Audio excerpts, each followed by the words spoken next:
মরহুম শেখ মুজিবুর রহমান সাহেব যখন আগরতলার ষড়যন্ত্রের মামলায় গ্রেপ্তার হয়েছিল, তখনকার জামাত ইসলামী পাকিস্তান ডেমোক্রেটিক মুভমেন্টের মাধ্যমে মরহুম শেখ মুজিবুর রহমানকে আগরতলার ষড়যন্ত্র মামলা থেকে মুক্তির জন্য জামাত ইসলামী আন্দোলন করেছিল। শুধু আন্দোলন নয় মাননীয় স্পিকার, আমাদের সাবেক আমির জামাত, বিশ্ব ইসলামী আন্দোলনের নেতা, যিনি তৎকালীন পূর্ব পাকিস্তানের স্বাধিকার আদায়ের জন্য 1962 সালে বক্তব্য দিয়েছেন, 1967 সালে বক্তব্য দিয়েছেন, 1948 সালে বক্তব্য দিয়েছেন।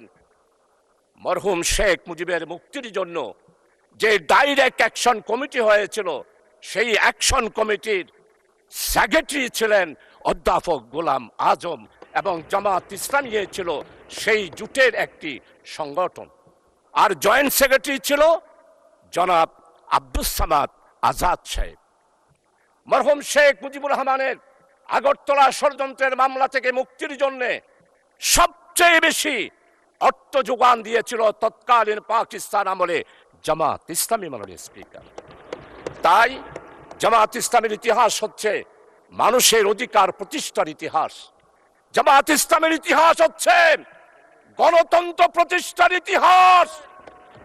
জামাত ইসলামীকে আপনারা বারবার অনেক তকমা দিয়েছিলেন, কোন তকমায় জনগণ বিশ্বাস করে নাই। আপনারা বলেছেন আমরা জঙ্গি।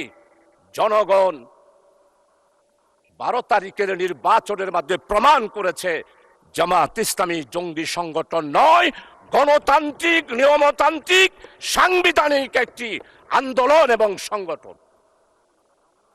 মাননীয় স্পিকার, জামাত ইসলামীর গণতান্ত্রিক ইতিহাস অনেক সময় লাগবে। আপনি যেহেতু আমাকে সময় নির্ধারণ করে দিয়েছেন, আজকে জামাত ইসলামীর ব্যাপারে শুধু এতটুকু বলতে চাই, ভুলে গেলে চলবে না। 1997 সালে দেশনেত্রী বেগম খালেদা জিয়া বৃহত্তর বিরোধী দলের নেতা ছিলেন। চট্টগ্রাম মেডিকেল কলেজে গেলেন, অবরুদ্ধ হয়ে গেল। ফ্যাসিস্ট, স্বৈরাচার যারা বাংলাদেশে জঙ্গি কায়েম করেছিল, তারাই বেগম খালেদা জিয়াকে চট্টগ্রাম মেডিকেল কলেজে অবরুদ্ধ করেছিল। আজকে আমাদের মরহুম শহীদ সালাউদ্দিন কাদের চৌধুরীর ছেলে আছে হুব্বাম কাদের, আমাদের সম্মানিত অর্থমন্ত্রী, চট্টলার কৃতি সন্তান, যার পরিবারে উনার আব্বা নয়, উনার দাদা থেকেই মন্ত্রিত্ব ওনারা পেয়ে আসতেছেন। সেই রকম সম্ভ্রান্ত পরিবারের সন্তান উনিও দেশনেত্রী বেগম খালেদা জিয়ার সাথে মেডিকেল কলেজে ছিলেন। আজকে সম্মানিত অর্থমন্ত্রী, আপনি স্বীকার করবেন, সর্বপ্রথম টেলিফোন করেছিল মরহুম শহীদ সালাউদ্দিন কাদের চৌধুরী আমি শাহজাহান চৌধুরীকে। আমি তো জামাত, আমি তো শিবির, কিন্তু সেই দিন আমরা জামাত শিবিরেরা চট্টগ্রাম মেডিকেল কলেজ থেকে দেশনেত্রী বেগম খালেদা জিয়াকে সালাউদ্দিন কাদের চৌধুরীর আহ্বানে জামাত এবং শিবির সেই দিন বেগম খালেদা জিয়াকে আমরা উদ্ধার করেছিলাম।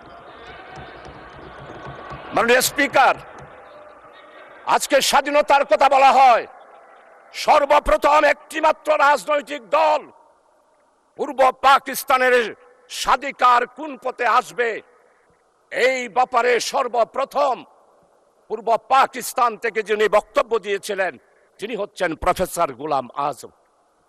1970 সালের নির্বাচন হলো, নির্বাচনের পর সর্বপ্রথম একটি রাজনৈতিক দলের পক্ষ থেকে সমস্ত পত্রিকা সাক্ষী transfer to power Sheikh Mujibur Rahman professor Golam Azam বক্তব্য দিয়েছিলেন। আমরা সেই দিন বলেছিলাম সংখ্যাগরিষ্ঠতা হিসেবে আওয়ামী লীগ যেহেতু জনগণ রায় দিয়েছে, তাই শেখ মুজিবের হাতেই ক্ষমতা হস্তান্তর করুন। আজকে সম্মানিত আমার অত্যন্ত পরম মুরব্বী ইতিহাসবিদ, আমি ওনার ফেসবুকে সব বক্তব্য শুনি, ওনার মনের ভিতরে অনেক আবেগ। 1757 সালের ইতিহাস আপনি তুলে ধরেছেন, পাল বংশের ইতিহাস তুলে ধরেছেন, কিন্তু আপনি কি ফরাজি আন্দোলন ফকির আন্দোলন, খেলাফত আন্দোলন, ওয়াহাবি আন্দোলন, উলামায়ে কেরামদের ইতিহাস আপনি তুলে ধরেন নাই। সেই দিন আমাদের খেলাফত আন্দোলন, ওয়াহাবি আন্দোলন, ফকির আন্দোলন, মজলুন আন্দোলন, হাজী শরীয়তুল্লাহর আন্দোলন আপনি যদি তুলে ধরতেন তাহলেই মনে করতাম আপনি একজন নিরপেক্ষ ব্যক্তি। এখন আমার মনে হচ্ছে আপনি নিরপেক্ষ নয়, আপনি শুধু জামাত ইসলামিয়ার মুসলমান আর ইসলামী আন্দোলনকে আঘাত করার জন্যই পার্লামেন্টে বক্তব্য রেখেছেন।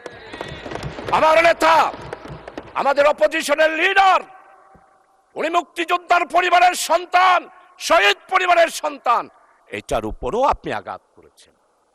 আপনার মনের বেদনা আমরা বুঝতে পারি।